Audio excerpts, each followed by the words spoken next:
Hello, this is Coach Tim Campbell, and I'm your host for the Self-Made as a Myth, Make a Difference Together show, where we are chatting with successful business owners to hear their story of the journey to building their business. And because we know that success in business is not something that we can do on our own, we're recognizing the folks who have helped us along the way. And today I'm excited to have a fellow business owner from Pennsylvania with us. And my guest loves blockchain as well as helping others use social media. In his downtime, he loves to learn new things in tech and communication. And he does that by listening to a ton of audiobooks. And he's most proud of the culture that he's built in the MacGuyverTech team. It's my pleasure to welcome Mac to the show today. Hello, Mac. Hey, how you doing? Pleasure to be here. I am awesome. Thanks for asking. So, hey, let's start with having you introduce yourself. Tell us a little bit of your personal story, like where you were born and live, about your family and your hobbies. Sure, yeah. Now I started in humble beginnings in South Jersey. I went to Rowan University. Well, back that up a little bit. I went to Delsea Regional High School in South Jersey. Was active in the sports, played football, baseball, a little basketball. Was also on the track team. So it's a little background on me. Always been a little bit of a nerd. Always really loved taking things apart, and kind of like this kind of building things as a kid. Had a lot of extra parts, but I guess they weren't needed. But that's just me. Is I was a natural tinkerer, if that makes sense. So fast forward a little bit. I really was really attracted to math and sciences. So I wound up initially going to Rowan University. I was going for electrical engineering, and I was going to switch to computer science. But then that was around the time that school got donated a lot of money from Henry Rowan, who put a lot of money into computer science department. So I wound up staying and not going to Rutgers, which was kind of nice. It stayed local. Once I finished school there, I moved up into the Boston area, worked for some tech companies up there. And then I came back down here after about 7 years or so living up in the Beantown. I actually got to be experiencing the whole thing, what's like to win a lot of Super Bowls with Tom Brady. And when that all happened, so it's kind of unique, especially being a Philadelphia fan. We're used to heartbreak in the city, so it's like I was like, oh my god, this is what it's like, huh? Anyway. So I kind of enjoyed it. I kind of really kind of took in the development stuff, and I worked for another company that did some government work called CSI, Computer Software Incorporated. That was my last job. I wound up, working for some people that I just kind of, I started doing everything other than make the money, and I got smart enough to start up my own thing. And fast forward about 10 years later, and here we are running MacGuyverTech / Mac Nerd, and we're pretty much a secure, focused software dev shop. So kind of brings a little full circle. So that's interesting. Yeah, tell us a little bit about your family. Sure. I mean, my family, my mom, really. Honestly, the thing is, she wasn't really so much to education and stuff like that, math and sciences. Around fifth grade, I kind of was already surpassing her. And I God bless my mom. She really means well, but she, really to help in that department. So I kind of started doing a lot of stuff on my own. Honestly, one of the funniest stories, actually speaking, my mom, if you want to kind of know, is she kind of said, I don't remember this because I was a toddler, but I used to take apart my crib with my thumb, and it collapsed in on me because obviously it needed the screws to hold it up. But I was trying to escape. I was trying to get my way out. So I was taking things apart my whole life and voiding warranties pretty much, all my childhood. Probably not making my parents happy. There's a little story of me there. So cool.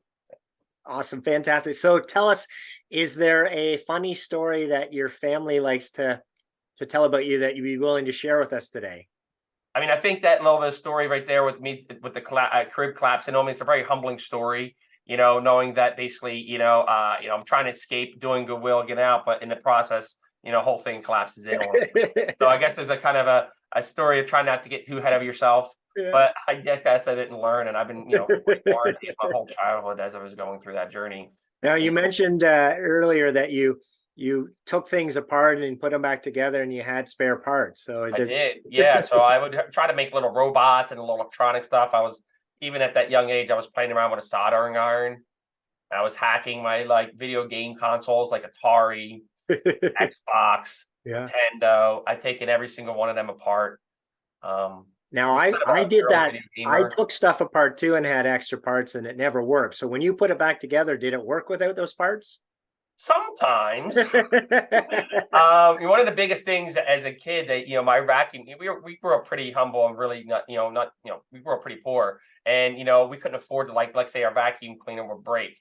My job was to go in there and fix it. So I would have to do all these creative kind of things. Like if the belt broke and we didn't have the money to buy the belt, I would have to super glue the belt, pull them together and kind of MacGyver the vacuum cleaner together. I felt like a little Kirby salesman back then. And it was kind of, I was just learning how to kind of fix all this stuff as I went through it, basically, with no training, awesome.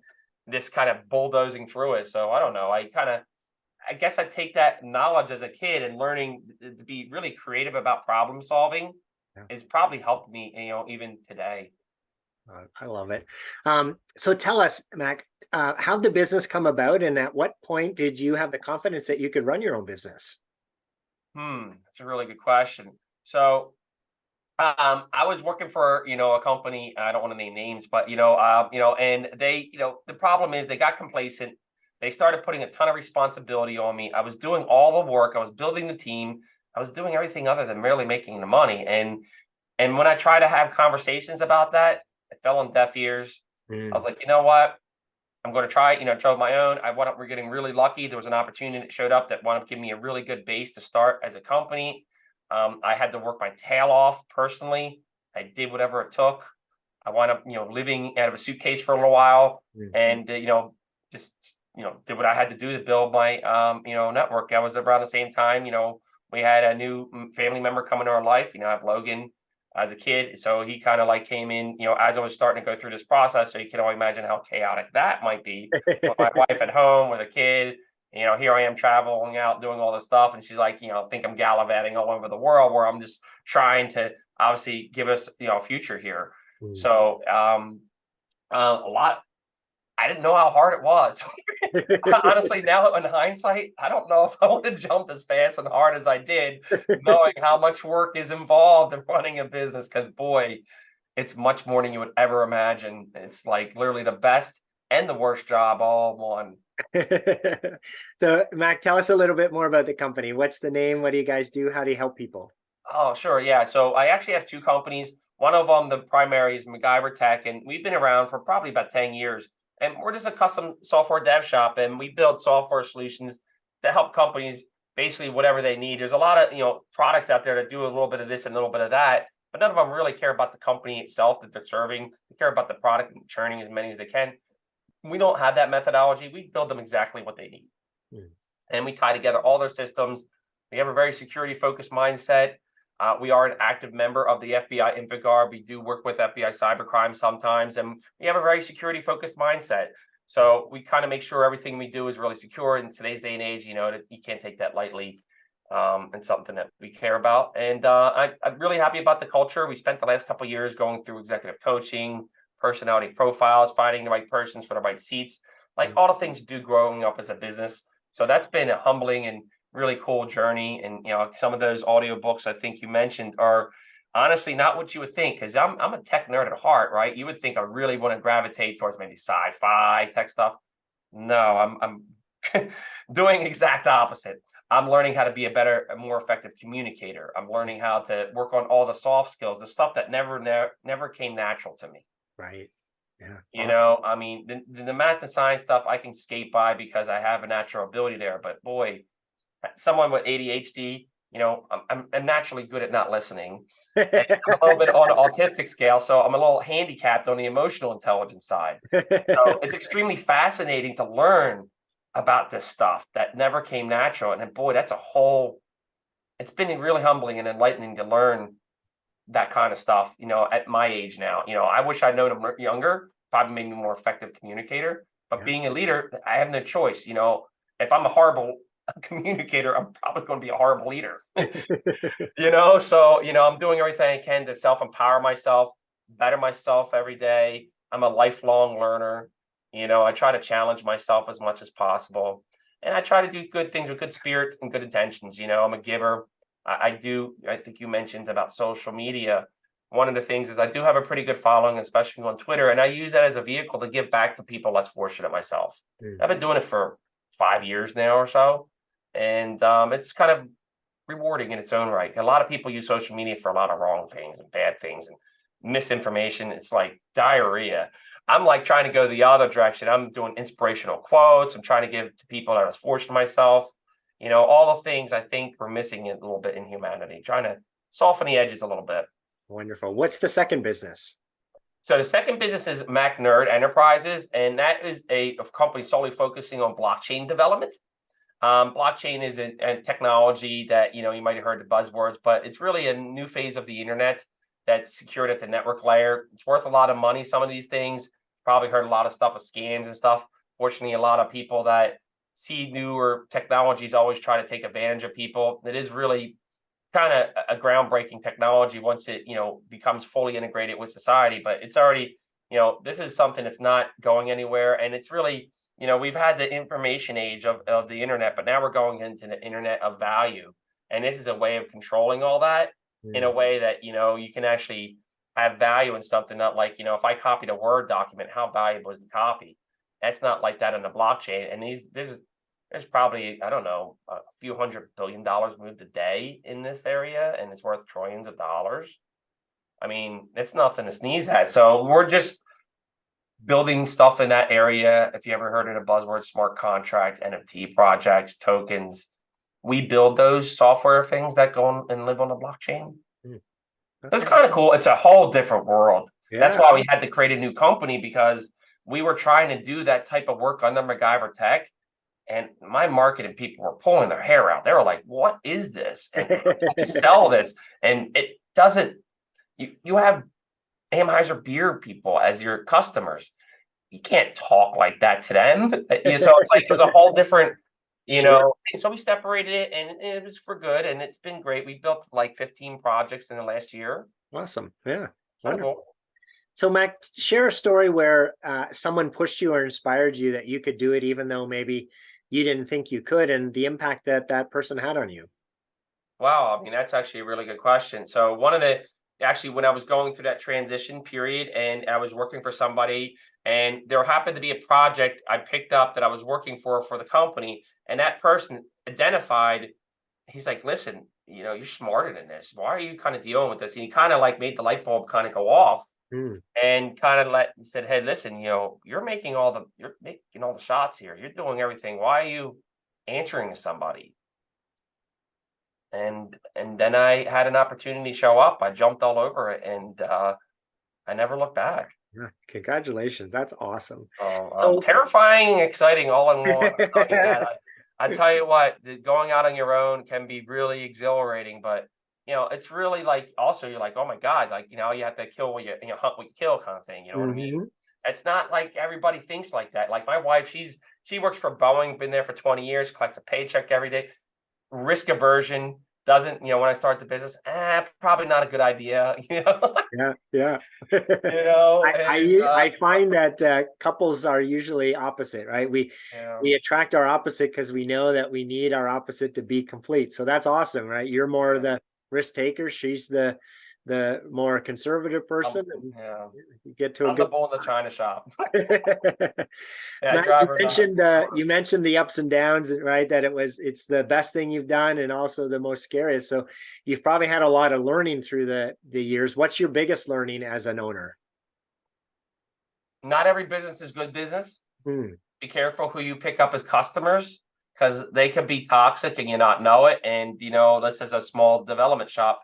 We've worked with very large companies, and sometimes you get personality people on these large companies that aren't exactly paying the bill, but are a decision maker, and they like to throw their political weight around and, not exactly know what's going on. And they have their own self agenda, not the product and overall success. Their own success is the only thing they care about. And they can destroy relationships. And I've seen that happen. I've had to go to litigation for a customer for $650,000. Wow. Yeah. Talking about being terrified. And I almost lost my business. I basically stuck in there, and I had to sell everything I had, everything I had to liquidate to stay afloat. And I did that. And then I got lucky.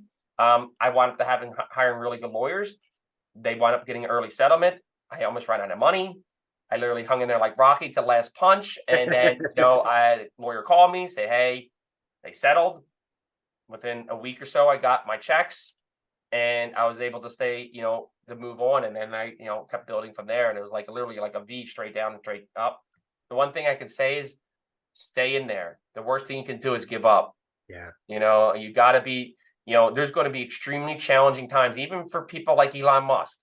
There wasn't too far of a past when he was struggling and begging his friends for money so he can keep his payroll going for his Tesla company that was struggling. Yeah. Now look at him. You just got to stay in the game. Is the best thing, I guess, I could say is like, just find a way to survive and be tenacious. And, and when those times come, you just got to make sure you take the time to do it. Otherwise, it could be the end of the road, it could be the end of whatever you're doing. And, that could be devastating for a lot of people. I'm unhireable. I have no other option. So I had to just march forward, in my opinion. So I just see it that way. It's like, that's my only option, really. I've been on my own for too long of a time. I'm probably not a good fit for somebody. Maybe, but probably not. I love that. I'm unhireable. It's important though to know, right? Are we all in or not? Right? The success isn't going to come if we're still have one foot in the corporate world and one foot in our own business. We've got to go all in, and we've got to approach it of this has to work, because to your point, right, it's a bit of a roller coaster ride, and we need to be able to ride out that roller coaster. And I love your illustration of the V, right? Well, that's a real true, right, almost out of business story. I mean, you see these gray hairs, I think they're going in a whole lot faster than they should be. I'm telling you, it's some of the most stressful, humbling life lessons I've ever went through going through that. It has made me a better person. I've realized who I am. I realized I can actually go that far. That's one thing. I didn't even know I could do that. Sure. Yeah. I learned a lot about myself. I realized I have more grit than I thought I did. Good for you. And that's kind of humbling too, to know that, when it really came push to come to shoves. I mean, some people, you really find out what you're made of sometimes when it gets tough. Yeah. When it's going easy, that's not when you're going to find out who you are. Fair enough. So we know business success doesn't happen in isolation. So tell us about and maybe it was the story you just shared. What's the biggest challenge you faced over the years, and maybe a fellow business owner who came alongside you and helped you get through that? Sure. Actually, it's a really good segue, because that catastrophe that happened and I had to go to that lawsuit spawned something in me that made me go ahead and work on my weakness. My weakness was networking. I was lucky enough to have a decent number of clients, and I had, the 80-20 rule kind of thing, the 20-80, kind of thing. I had enough clients give me a good amount of money on a monthly basis that it made sense. But then one of them fell through, cost a whole lot of money, had to go to litigation, almost lost everything. So what I did is I went out and I went commando about networking. One point was doing 150 Zooms in a month, probably a bit much for most human beings. But I went out of my way to meet as many people as I possibly can. And all I did is look for two things in people, really one thing: if you're a giver or you're a taker. And all I did is attract myself to the givers. Yeah. And I gave first. I expect anything. I give first. And that opens up the relationships with people much easier. And I just did tons of that. I probably meet 1,000 people a year. Wow. And I just kept doing that and doing that and doing that. And, the most important thing you need to do is build your network, is talk to every living soul you can when you're starting. I mean, that's what I did. And I just kept building, finding people to get me to more people, to the right people. And now I'm connected to Fortune 100 companies and billion-dollar companies, to all amazing relationships. I get connected to movie producers in Hollywood, connected to royalty in the music industry, all from just networking and meeting people. And wow, it's amazing to see in this life. I think the universe kind of rewards you for making connections to others. And I just kind of do that. And it's the one thing that helps you get through this when you need to build the network that help you build your business. Yeah, I like what you're saying about, we get what we give. So if your philosophy of, if you give first, then there's going to be a return on that. It may not be immediate, it may not be direct, but people remember when you help them, and they have a natural desire to help you back. Right. And I actually joined a thing years ago called BNI. I don't know if you ever heard of that. And they have a little term that still sticks with me today. It's called Giver's Gain. Yeah. And I always, and just to kind of actually not just kind of say, hey, I did this. I want to show something on the wall, if that's okay. So Yeah. those plaques are up there. And when I broke the record for the number of referrals in a year, there were 180 referrals. Oh, that's awesome. And I was atrocious at that. When I first joined BNI, I was like holding my card, like, "Hi, my name is Stephen McKeon. We do software development. Are you interested in working with us?" Yeah. Now I'm like, "What are you selling?" Yeah. It doesn't even matter. So I kind of really learned how to public speak, get in front of a lot of business owners, Good for you. pitch on, and that is like, and I was atrocious at it. I was at the bottom of the barrel, but by the time I left, Yeah. I rose to the top, and I challenged myself. Hmm. And I forced myself to do that. It was terrifying at the time. And most people would rather die than public speak, to be honest. And I was one of them. Hey, Mac, So, I'm going to put you on the spot here a little bit. uh-oh. If I was to ask you to pick three people in your business owner journey that you're most grateful for being there, in terms of getting your business to continue growing as it has, who are those three people and how they help you? Well, two of them are going to be my team members. One Okay. of them is going to be John Hoyos, who's my COO. He was initially hired to do business development. Within a month, he hit his 3-month targets. He was an all-star. And he's helped organize our entire organization. What I mentioned about our culture is not due to me.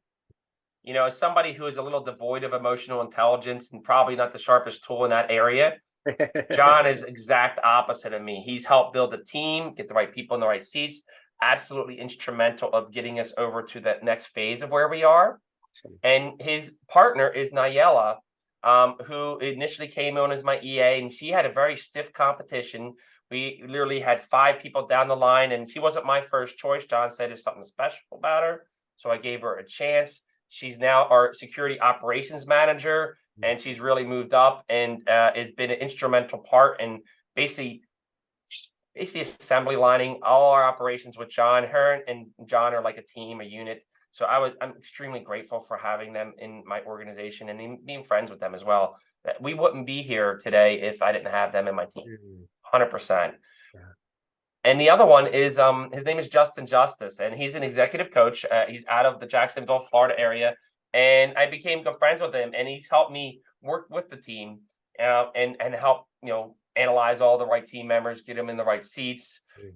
Help me be a more effective communicator, find out where my strengths and weaknesses. Because ironically, if you do a DISC assessment on me, and you know what that is, right? Absolutely. Yeah. So I'm a high DC, and they said the best way to kind of say who my personality profile is exactly like Steve Jobs. Like mine and his are very same. So I share the same pluses and minuses of him. Yes. And his minuses are he wasn't the nicest person to people. I tend to put tasks over people in my younger years. Now, as I said, I've been working on being more of an effective communicator. I'm really been working on that. So it's like something to me is it's really humbling, even though I have maybe some of the raw talents that Steve Jobs has. It's extremely humbling. And he's been a big inspiration in my life. And I want to I like what he does and how he went about solving the problems. I kind of think like that. I'm trying to make software better, security better. I'm always like looking at how to make things better. You don't have to make the first product of something, but you can make it much better. Like look what they did with the mobile phones. Sure. Yeah. And the iMacs. I mean, they were very inspirational. So I needed some people that, being so high on that scale, I need people to be the opposite. So John is exactly opposite of that. And Naya also fits in there. So we have a diagram where everybody's fit nice. There's a lot of things that happen without my knowledge. Yeah, that's fantastic. Which is kind of nice, Well, it is. So for somebody who wants to have results yesterday, that's that high D, right? And somebody who is very perfectionist, the high C, right? You need somebody who's going to be able to pull back and go, all right, now what are the steps that we have to get there? And how do we take care of the people and nurture them and make them feel appreciated? So as those are not my strengths. So, I mean, 100%. And, to build a good culture, those are things that are really needed. Yeah. And, for the earlier years of my career, I didn't even know that. And my problem is my perception was actually that I wasn't laying on enough of the DC and I was laying on a bit more. Yeah. So I was like pushing the gas pedal through the floor. It was absolutely the wrong way to communicate. Yeah. Now I've learned how to pull it back. I've learned how to mask and mirror. I learned how to communicate with people more effectively and tone down those idiosyncrasies from my ADHD and the autistic side, and really pay attention to conversations and slow myself down to be more effective. Yeah. Well, And what I love about that is you're, first of all, there's awareness, but more importantly, you're doing something about it, right? You're informing yourself, you're educating yourself, you're working on becoming better, right? You'll never be an IS, but right, you're being more aware of what an IS wants and being able to 100%. give them what they need to be able to be successful. So I had no idea what they wanted before. I was giving them a DC and they hated it. They threw it right back in my face. I mean, for a long time, I always wondered why I struggled in relationships and I would be off-putting to some people. And Yeah. I had no idea why. Yeah. Yeah. Now I kind of do. Yeah. And then if the situation does show up, I'm kind of like, what happened here? Mhm. I analyze it and I try to find my way, I'm trying to do the best thing. I don't want to, I'm doing principle-based thinking here. I'm not trying to do ego-driven thinking. I'm also applying stoicism here. I'm trying to remove emotion from my decision-making process. Yeah. And these are not easy things to do, I can tell you that. Not for somebody like myself. So, Mac, last question here. I know that you being a serial networker, you'll appreciate this. So, Jim Rohn, right, great business guru, he says, we become the average of the 5 people we spend the most time with. So, as you think about that quote, what advice would you have for business owners who are trying to do it on their own, who think that they don't need others and shouldn't ask for help from others? You need everybody. I mean, even my competitors, you can't, if you have a silo mindset, you're not going to get so far. I mean, you might make a little bit of a business, but if you're interested in some long-term success here, here's the best way to think about it. If you want to go fast, you can go by yourself. Mm. But if you want to go far, you need a team. Oh, I love that. Yeah. So that's some kind of quote I learned years ago, and I always kind of resonate with me. It's like, you really need a team to take you far, because there's going to be situations like, you're going to need, like, kind of think of, like, back in times, like, you need like a locksmith to get you to a door sometimes, or you're going to need somebody that's going to be a little bit more stealthy. You need these team members in certain situations that you're going to need to in business and life that you couldn't get through. Like, trust me, if I had to do the operations, I'm going to want to jump off the bridge. It's the last thing I want to do. I'll do it grudgingly, Yeah. but where I'm effective is I'm a visionary. I can see way further in the future. I'm a good at seeing connection and dots. As being a good connector and power necker, where my skills have become is, like, once I identified, like, your referral partners or your sphere, or even in your industry, and I've seen enough people, I can most likely give you handfuls of people that will most likely be really beneficial to your business. Yeah. Help you get more business. That's where using your social capital to get other people's social capital is probably one of the most highest leverages activity you can do. Mm. Yeah. And that's, as a new business owner, I would say, is, and using your social capital, having that my silo mindset, hey, all my contacts are mine and stuff like that, is not going to allow you to do this. You have to completely open up, be completely exposed, and vulnerable, allow yourself to be vulnerable to give first. Yes. And I tell you, the more you do that, the more effective those relationships are and the more long lasting they are.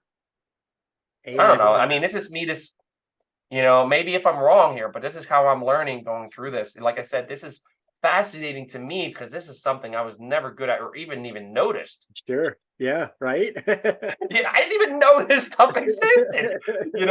So I'm like, wow. And like, even like, like learning like some of the stuff, even going back to like, I read all the memoirs of Marcus Aurelius. He was the leader of Rome. He was an emperor of Rome, and he basically applied stoicism to how he managed and ran his whole empire. And some of the things that he did back then are so applicable today.